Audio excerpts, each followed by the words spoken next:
ए, अगला हमारा सवाल है, ए बी के ससुर हैं जो सी की माँ है, डी ई की माँ है जो एफ और सी का पिता है, ए ई से कैसे संबंधित है। चलिए तो देखते हैं, ए बी के क्या है, ससुर हैं। ये जो ए हैं ये बी के क्या हैं, ससुर हैं। ठीक, तो आपको पता है कि जब स्त्री रहती है तो हम क्या लगाते हैं, माइनस लगाते हैं, और जब पुरुष रहता है तो प्लस का चिन्ह लगा देते हैं। उसके बाद कह रहा है जो सी की माँ है, यानी ये जो बी है वो किसकी माँ है, सी की माँ है। तो जब माँ है तो माइनस होगा, लेकिन इसका नहीं पता है क्या है। फिर कह रहा है डी ई की माँ है, यही साइड में कहीं लिख देते हैं।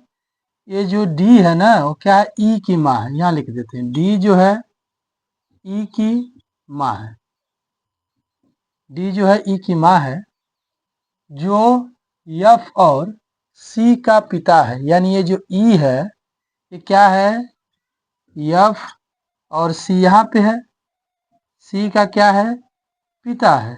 इसका भी पिता है, इसका भी पिता है। ठीक, जब पिता है माइनस हो गया, प्लस हो गया।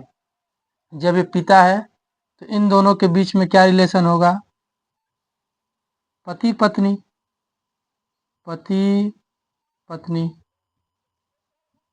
जब इसका ये ससुर है और ये क्या, इसका ये पति है, ये क्या इसकी माँ है, तो इन दोनों में भी क्या रिलेशन होगा, पति पत्नी, पति पत्नी होगा।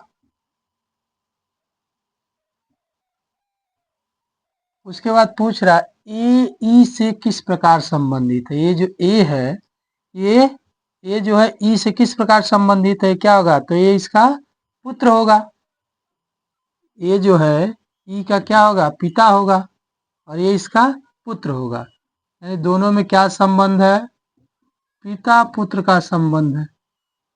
दोनों में क्या संबंध है, पिता पुत्र का संबंध है।